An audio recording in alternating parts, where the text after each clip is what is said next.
Hello, welcome everyone. This is Michael Wehar broadcasting here from WSRN's 91.5 FM here at Swarthmore College.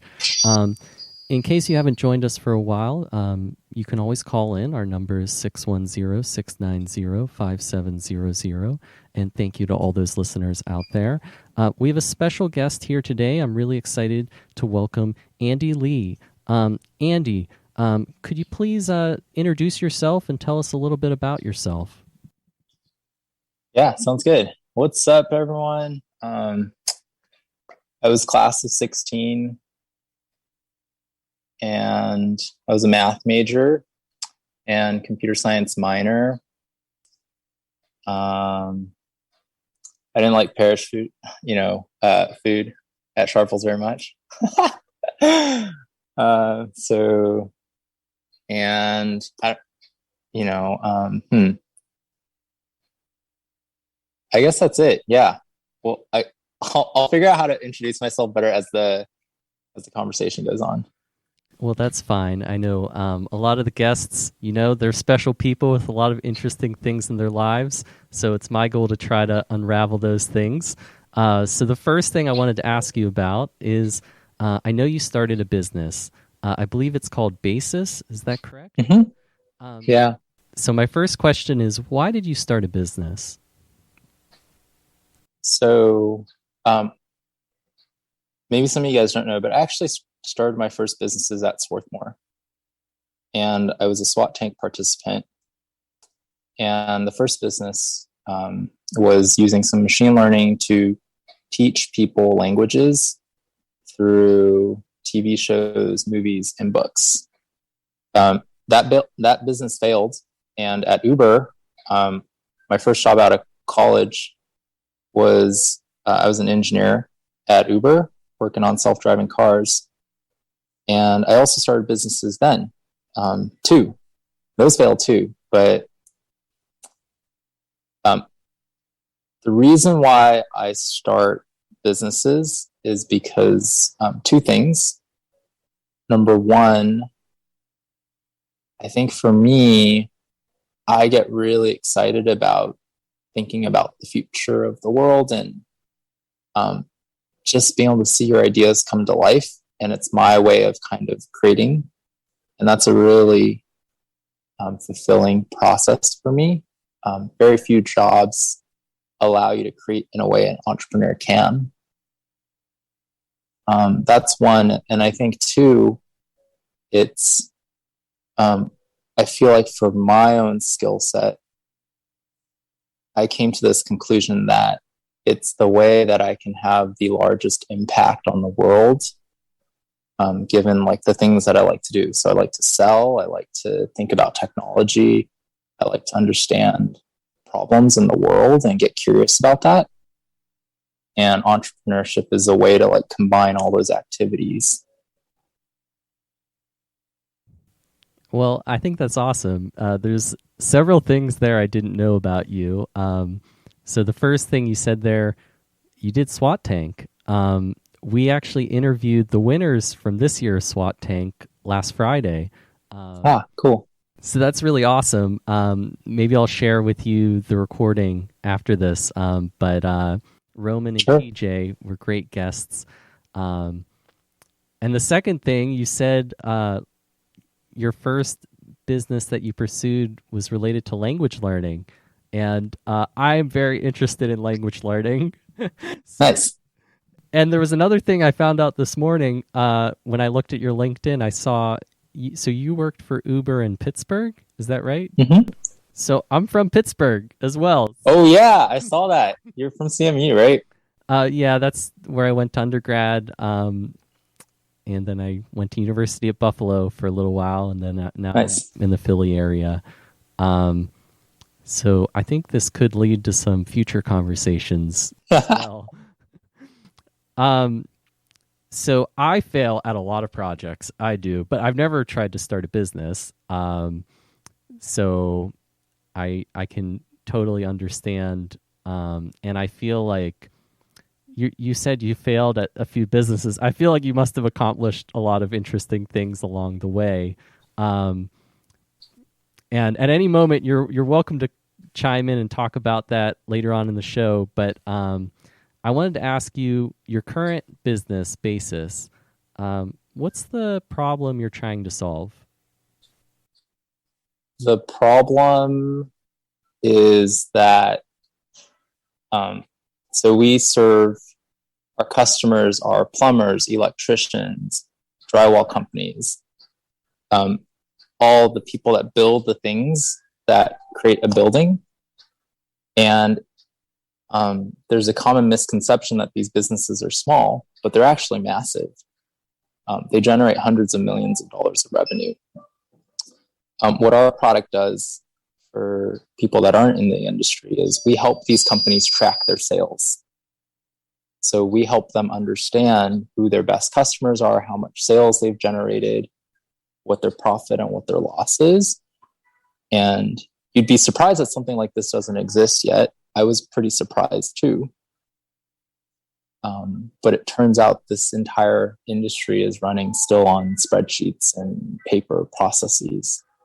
And so I think short term, we're solving this problem that gets you in the door, which is helping them track their profit and loss as every business should. But through that process, we're starting to digitize every single one of their documents, from their blueprints to the emails that they're getting. And that'll lead to a lot of interesting ways to optimize their operations and do a lot of cool stuff down the line. Well, I think that's really neat. I don't know if this is how you would describe it, but I like to bring technology, or at least like the basic helpful things technology can provide, to people who aren't currently using it. Maybe they don't know how, or maybe they don't know how to use it efficiently or effectively. Mm-hmm. So I think that's really cool. So you might have already answered this in a way, but what makes your business unique? So traditionally, I would say in the last like 10, 20 years, a lot of software companies have been built. We call them like horizontal software businesses, meaning they serve like, there's lots of sales solutions, right? But there's very few sales solutions that are focused on the construction industry for the plumbers and electricians. And so the thing that makes us unique is we're like laser focused on this particular workflow in construction, sales and construction. And the opportunity, like once you do this really, really well, is once you do sales really well, they have to do the project. So then you can take all this like data that you collect and help them fix their project management or operations.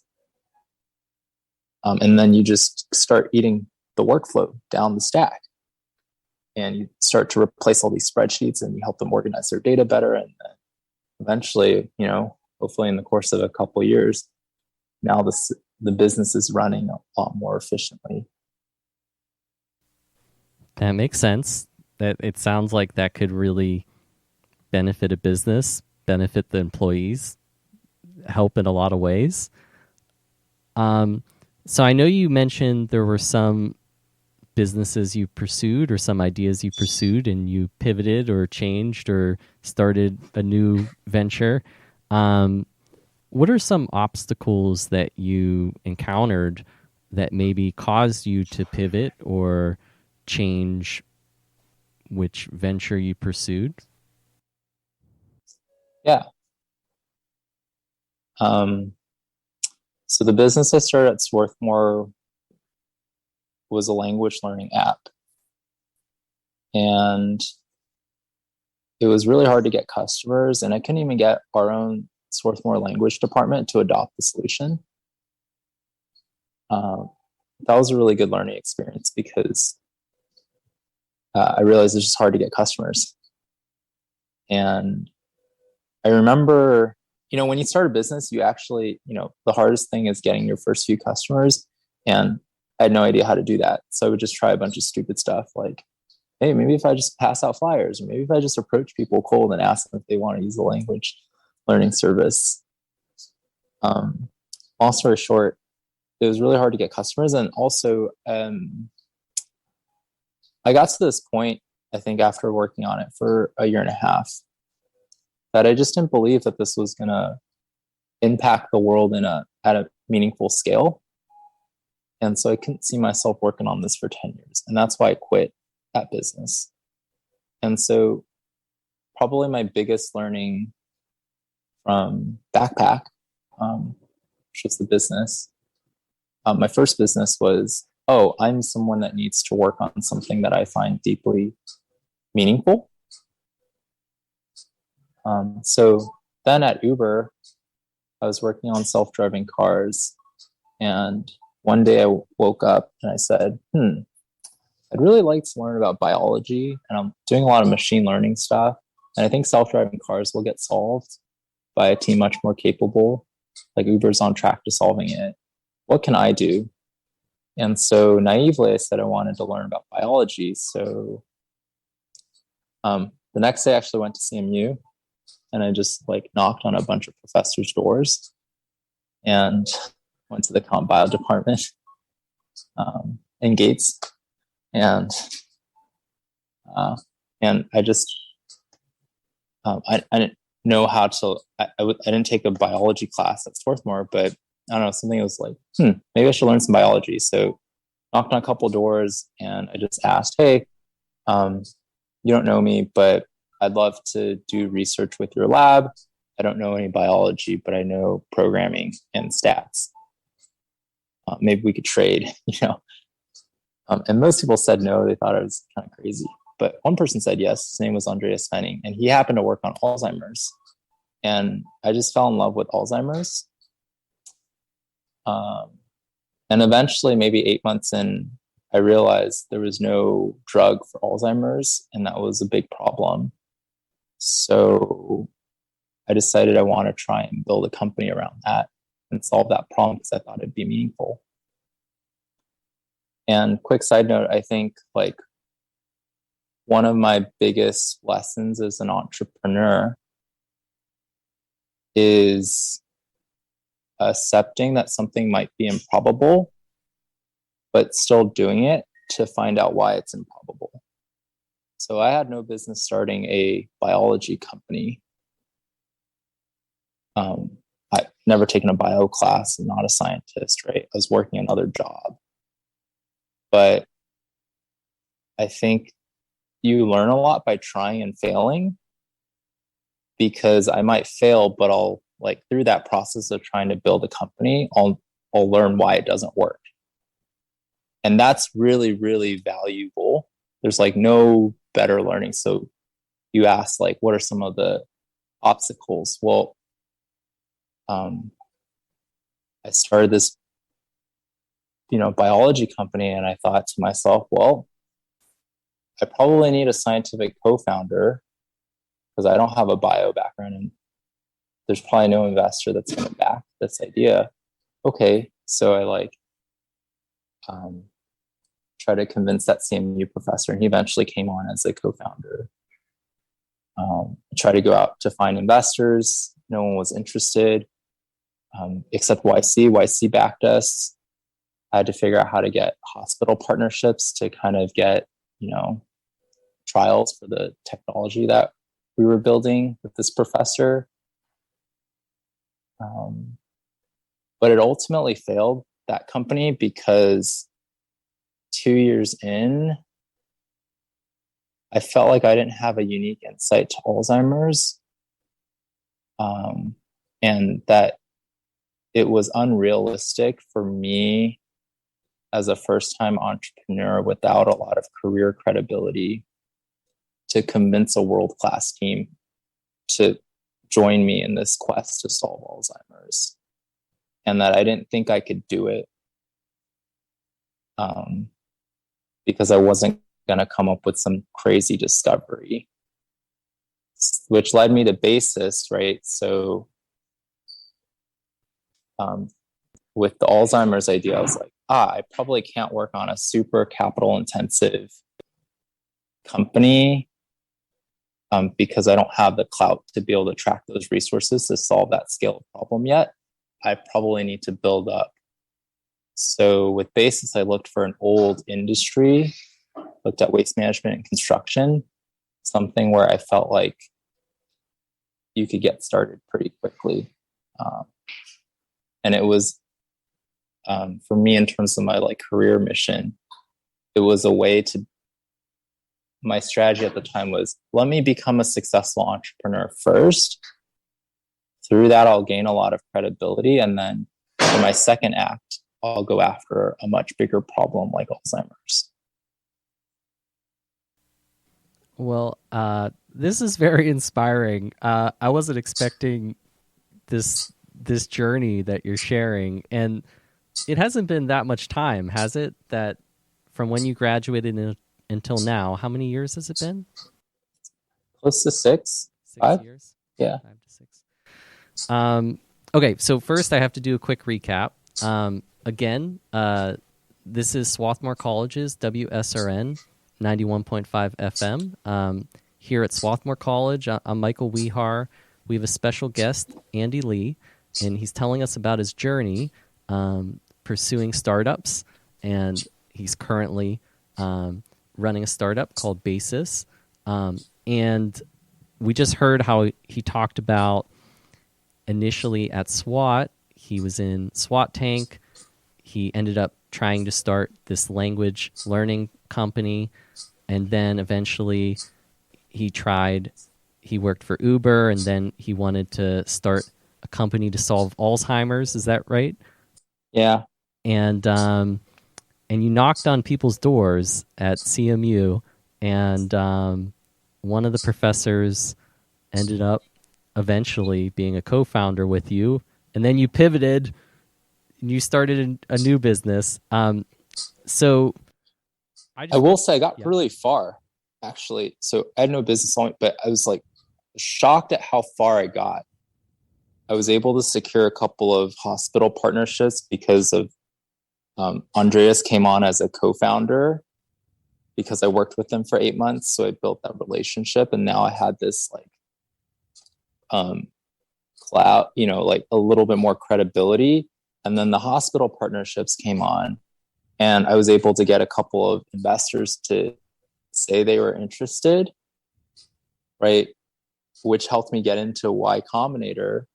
I didn't end up doing the program, but I remember looking back, I'm like, and I got like conversations with a couple of really famous people. So I spoke to Daphne Kohler, who's the founder of Coursera. She's building in Citro now, which is also a biotech thing, and also the founder of Groupon, because they were working on similar problems just through cold emails. It was the lesson with Alzheimer's was you can get pretty freaking far by just trying. It's like remarkable how far you can get. Well, again, I think this is amazing.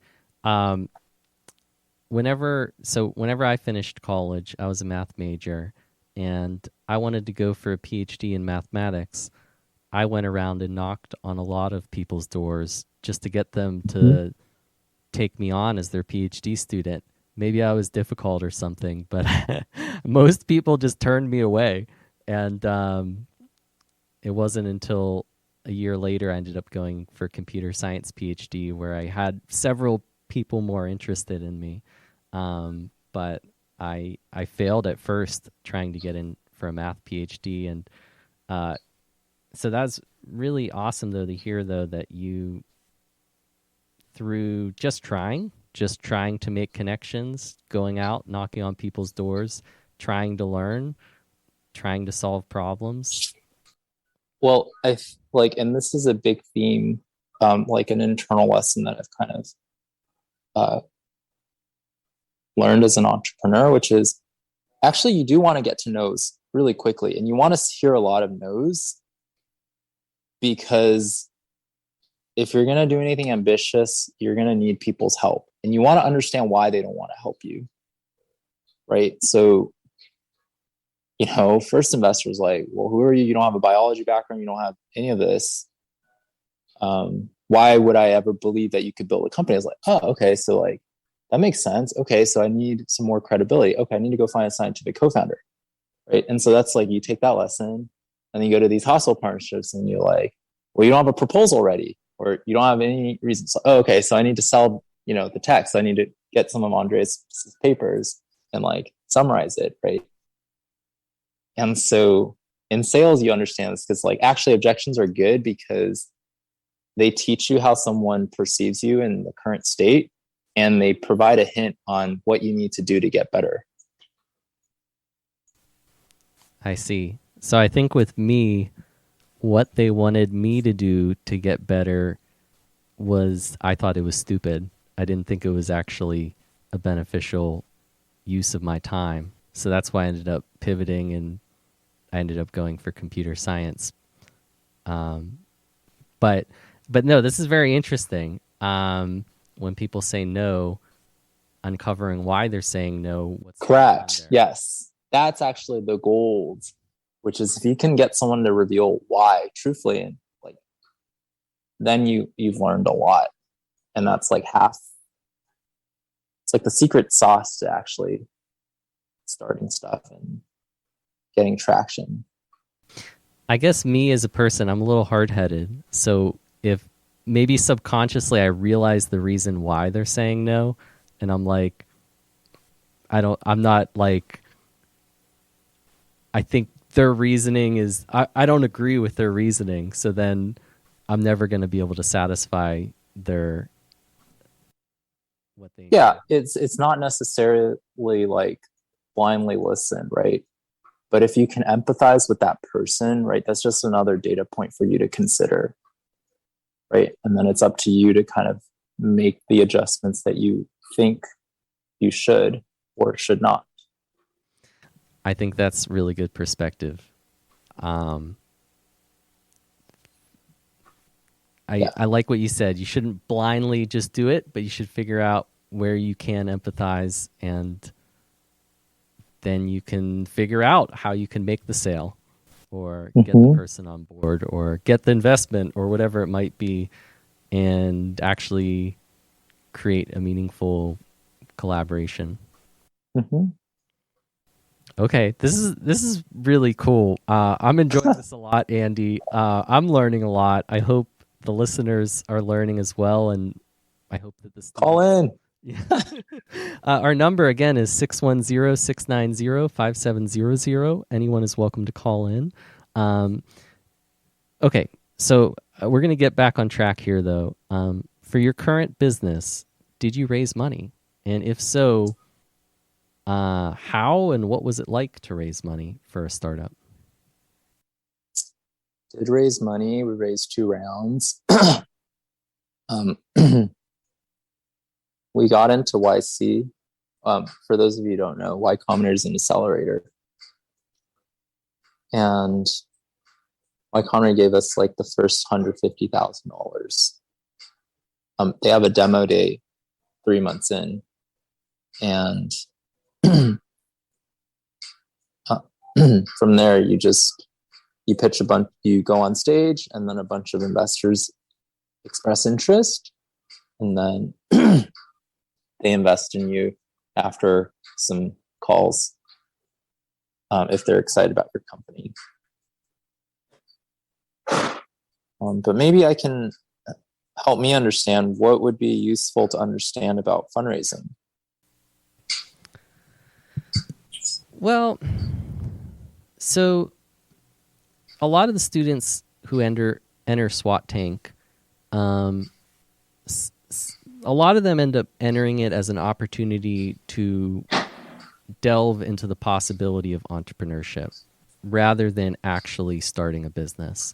But every once in a while, there will be a student I'll encounter that's willing to take the leap and actually try to start a business, build a product, try to get customers.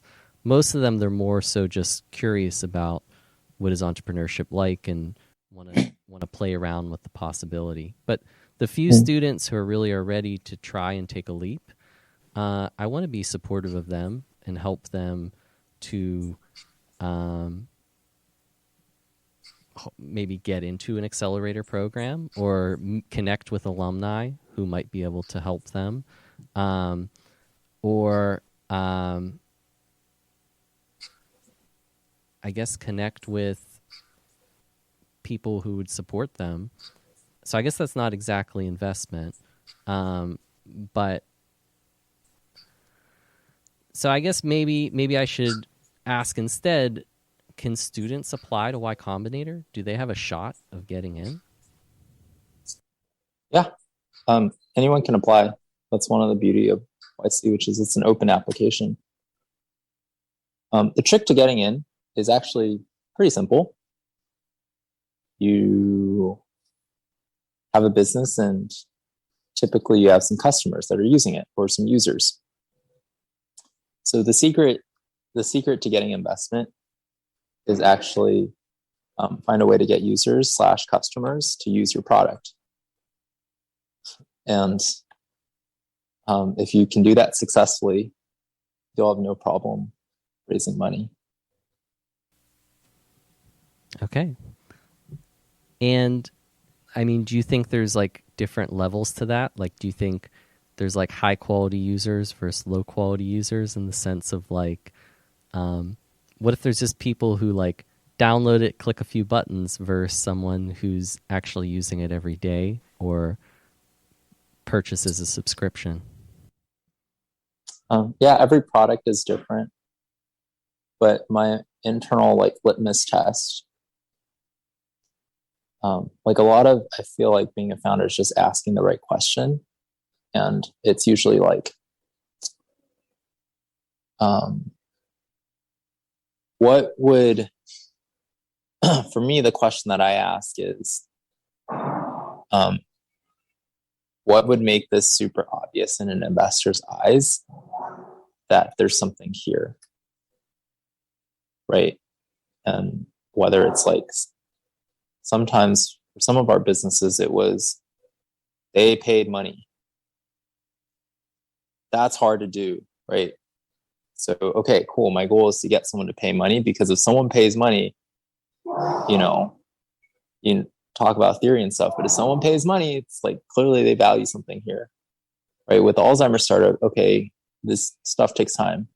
So I asked for like a letter of intent or some like signed partnership contract, because if they're willing to, put their skin in the game, it means that they value this enough to want to like give you that, right? And that's usually like the hard thing to get. And so, like, I just they usually treat these things as like video game. Like, what is a really hard thing to get that would, I feel like, would elevate or evolve the business to the next level? Okay, let me focus on getting that thing.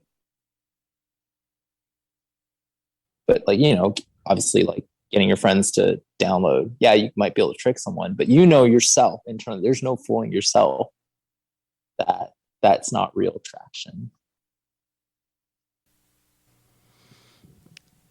Well, I think this is really great advice. I'm going to share this recording with a bunch of students because I want them to hear this if they're not already. Okay, well, I'm going to continue on. The next question I had: are there any books or podcasts or blogs or feeds that you follow that you think are helpful to people who might want to start a business or at least learn about entrepreneurship? Actually, I would advise the opposite. And the reason is, like, building a startup, at least, your playbook is going to be so different. Like, by definition, this thing has almost zero chance of succeeding, and most of them fail, and every startup is built differently. So there really is no pattern. It's not, otherwise, you could read a bunch of books and become really good. Probably my best form of learning is actually just trying to build the business. And like, it's kind of counterintuitive, but like my approach with looking back, right? Like I built Backpack, and um, the lesson that I learned there was, oh, selling is really hard. Here's how you might be able to sell someone. Like you have to really understand what they want to give you what you want. So just blindly asking, hey, would you like to use my product doesn't work, right? And I had to do a lot of recruiting. And even though the business failed, those are like skills that I like picked up.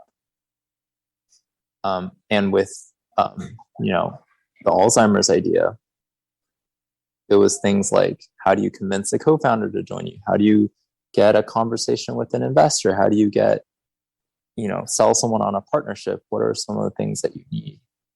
And so, like, just the act of trying to build something, whatever it is, if it's an app, if it's trying to host an event, something that hasn't existed yet, that you're trying to make and create, is like the best thing that you can do, because you'll learn all the skills that you need to do. For example, you'll learn how to sell.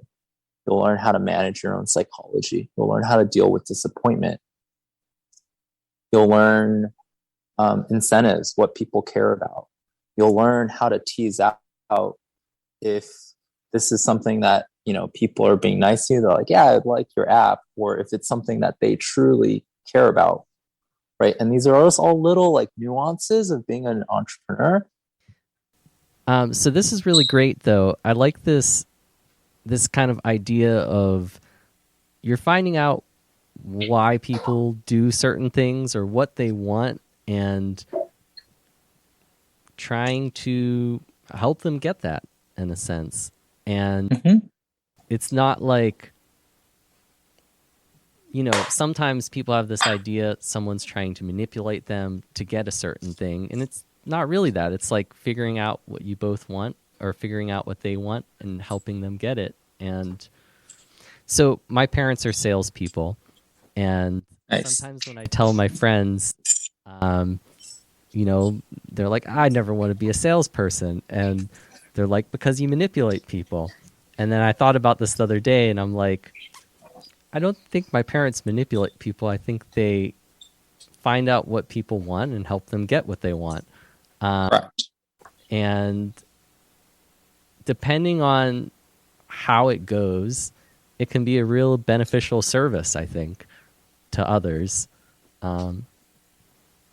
So I always watch my parents, though, as they're doing their business, and I think it's quite interesting. And the people they sell to end up being very thankful a lot of times because they couldn't get that thing they needed.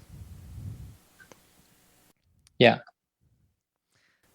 Okay, so the last thing I have here is just, are there any other things you might want to share with Swarthmore students or listeners about entrepreneurship or anything at all? I guess two things. Number one, it really is like one of the few things that you can do in life to be super creative and learn. And like, to me, one of the few careers where you can have a big impact.